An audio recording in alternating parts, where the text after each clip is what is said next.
Alhamdulillah, alhamdulillahil qail wa min ayatihi an khalaqa lakum min anfusikum azwajan litaskunu ilaiha wa ja'ala bainakum mawaddatan wa rahmah. Inna fi dzalika laayatin liqaumin yatafakkarun. Ashhadu an la ilaha illallah wahdahu la syarika lah wa ashhadu anna Muhammadan abduhu wa rasuluh. Allahumma sholli wa sallim ala sayyidina Muhammadin wa ala alihi wa sahbihi ajma'in, amma ba'd.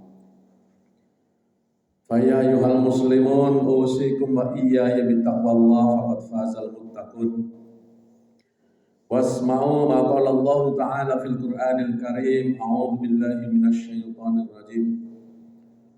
Wal yakhshal ladzina law taraku min khalfihim dzurriyyatan dhi'afan khafu 'alaihim falyattaqullah wal yaqulu qawlan sadida.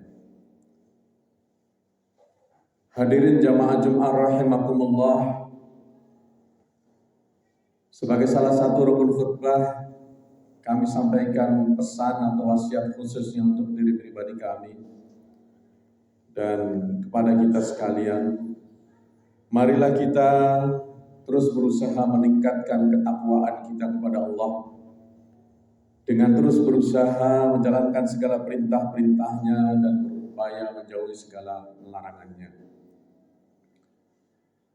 Kaum muslimin rahimakumullah, alhamdulillah kita masih diberi kesempatan oleh Allah bertemu dengan bulan suci Ramadan. Bahkan saat ini kita sudah memasuki minggu terakhir dari Ramadan tahun 2024 ini. Banyak sekali momen-momen penting yang kita dapatkan dari bulan suci Ramadan ini. Ya, katakanlah misalnya momen dalam rangka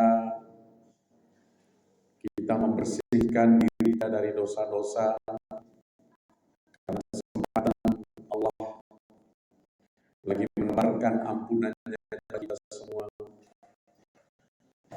Momen lain juga melatih diri kita dengan puasa, melatih emosi kita, hawa nafsu kita.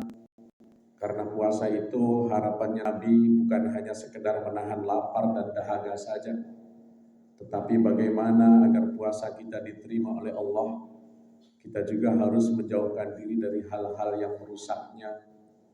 Dan seringnya yang merusak puasa itu berkaitan dengan emosi dan nafsu kita. Selain itu, jamaah rahimakumullah, bulan Ramadan juga bisa menjadi momen bagi kita untuk mempererat tali silaturahim, mempererat hubungan keluarga kita, khususnya keluarga kita sendiri di rumah, tapi bisa juga dengan keluarga-keluarga lain untuk saling mengunjungi, satu sama lain saling memaafkan. Karena khusus untuk keluarga kita sendiri di rumah, ada momen-momen tertentu yang seharusnya bisa menjadi akrab, mengakrabkan kita antara orang tua, anak, atau penghuni rumah yang lain. Seperti buka puasa bersama. Setelah seharian kita katakanlah merasa senasib, menahan lapar, menahan dahaga, menahan emosi. Kita berkumpul kemudian buka puasa dengan anak-anak kita, istri kita, atau orang tua kita kalau memang tinggal bersama kita. Momen makan sahur bersama juga dalam kondisi ngantuk. Dan itu penting untuk dijadikan wahana harmonisasi keluarga kita. Kenapa saya mengambil tema khutbah ini tentang harmonisasi keluarga? Karena kita prihatin akhir-akhir ini, ya mungkin juga sudah beberapa tahun sebelumnya, banyak kejadian-kejadian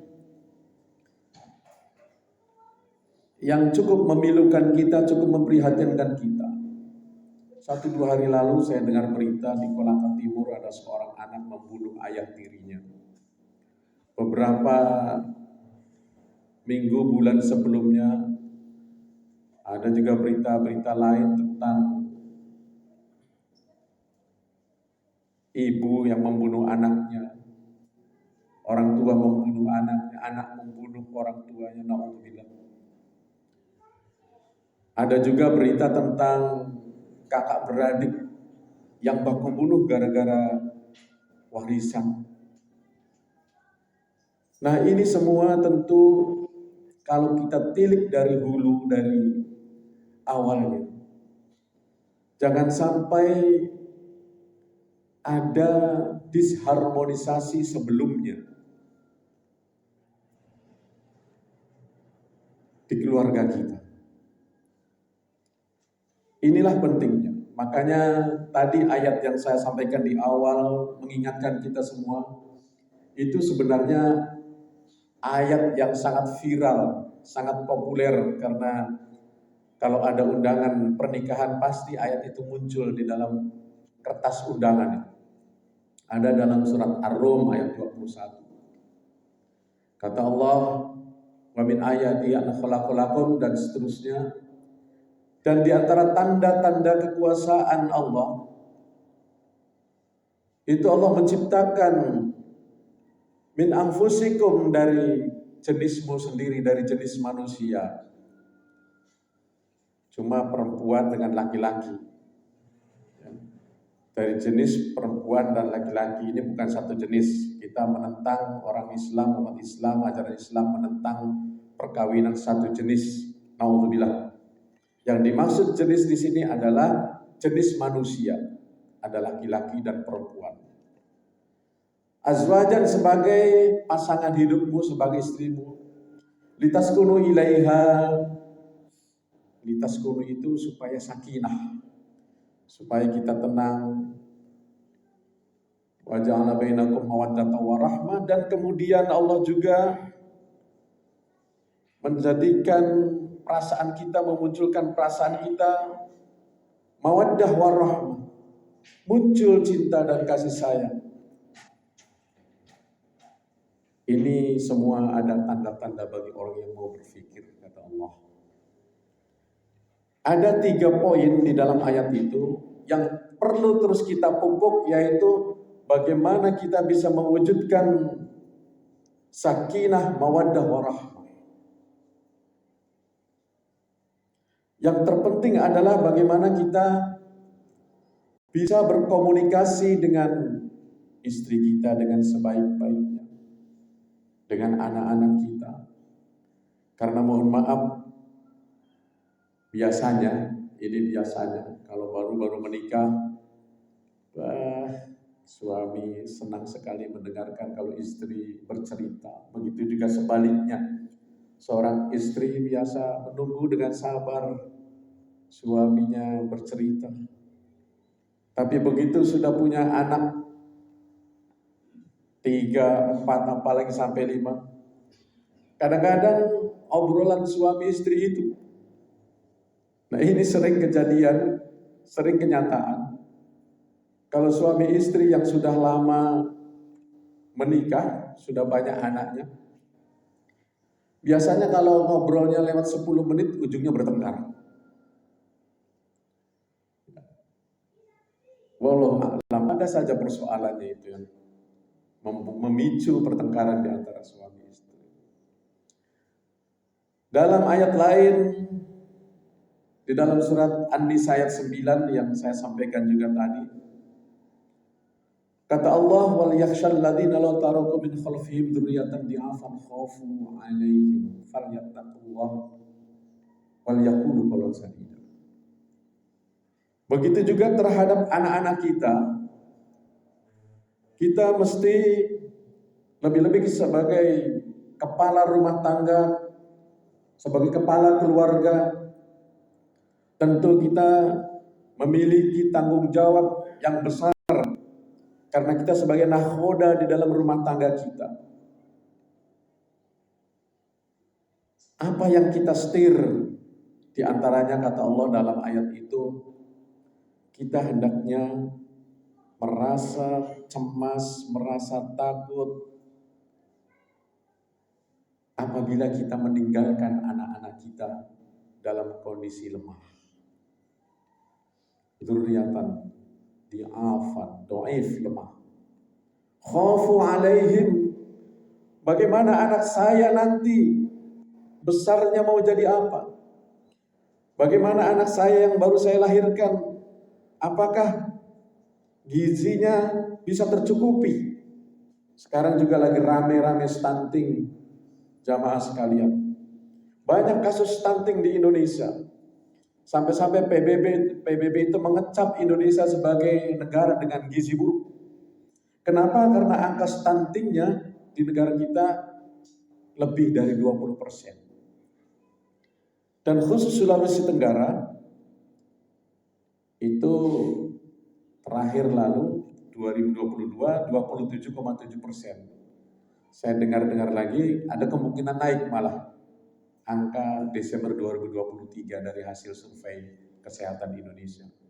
Kemungkinan mencapai 30, naik lagi.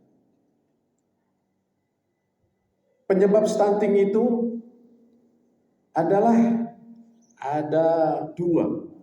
Ada penyebab yang sifatnya itu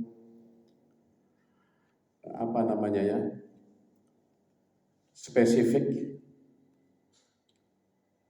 karena kekurangan gizi. Anak-anak masih dalam kandungan kurang terurus. Begitu lahir tidak terurus. Nah, ini sebenarnya persoalannya bukan karena kita tidak punya uang. Anaknya pejabat juga ada, anaknya pengusaha juga ada yang kena stunting karena kesibukan orang tua yang luar biasa sibuknya, sampai-sampai saat hamil dia lupa kalau dirinya lagi hamil, tidak memenuhi gizi anaknya. Asik itu uang terus, kira-kira begitu. Begitu juga ada penyebab yang sensitif karena kekurangan air bersih, kotor di rumah kita, jamban kita, dan lain sebagainya. Padahal ini anak-anak kita, stunting itu, hadirin jamaah rahimakumullah, kasihan dia, tubuhnya kerdil, otaknya lemon. Nah itu, kita tidak ingin punya anak-anak kita, generasi kita kemudian seperti itu. Begitu juga bagaimana kita juga perlu merasa cemas ketika kita meninggal dunia. Bagaimana hidup anak kita? Di situ kita juga dianjurkan untuk rajin menabung, menyisipkan uang untuk masa depan anak-anak kita, agar bisa sekolah, syukur-syukur bisa kuliah, syukur-syukur kita bisa mengentaskan mereka sampai bisa bekerja. Karena ada ahli tafsir, bahkan banyak ahli tafsir yang mengatakan di situ, di'afan itu lemah dalam arti ekonomi. Makanya Rasulullah pernah satu saat ada salah satu sahabatnya yang kaya raya meninggal dunia. Sahabatnya itu begitu semangat memperjuangkan Islam sampai-sampai berwasiat kepada Rasul, ya Rasul, kalau saya meninggal saya serahkan semua uangku, hartaku untuk perjuangan Islam. Kata Rasul, jangan. Kalau begitu setengahnya saja. Kata Rasul, jangan. Terlalu banyak.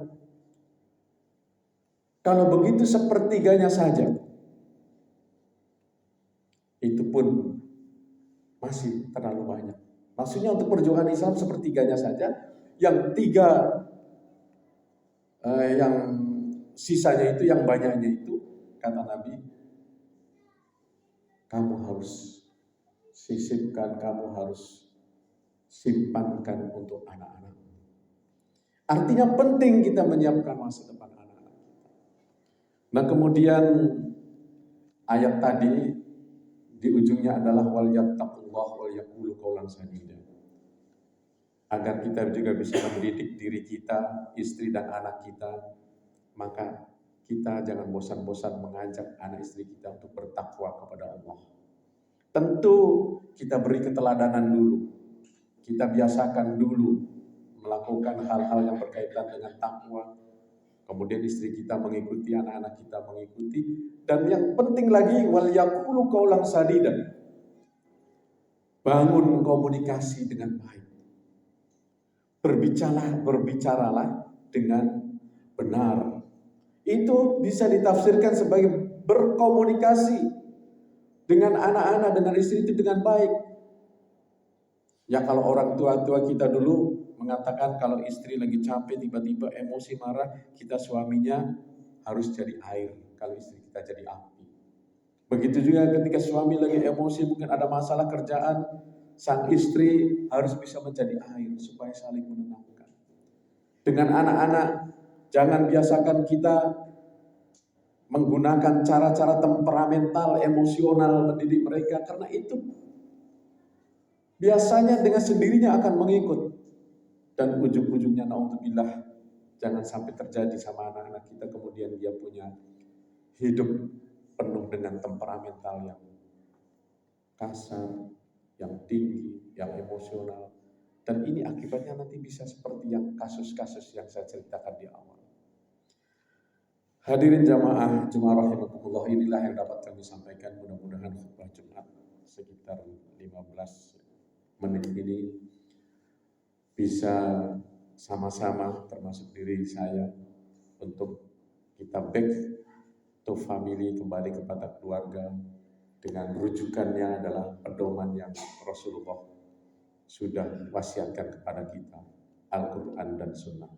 Barakallahu fiikum fil Qur'anil azim wa nafa'ani wa iyyakum bima fihi minal ayati wa dzikril hakim. Taqabbal minni wa minkum tilawatahu innahu was-sami'ul basir.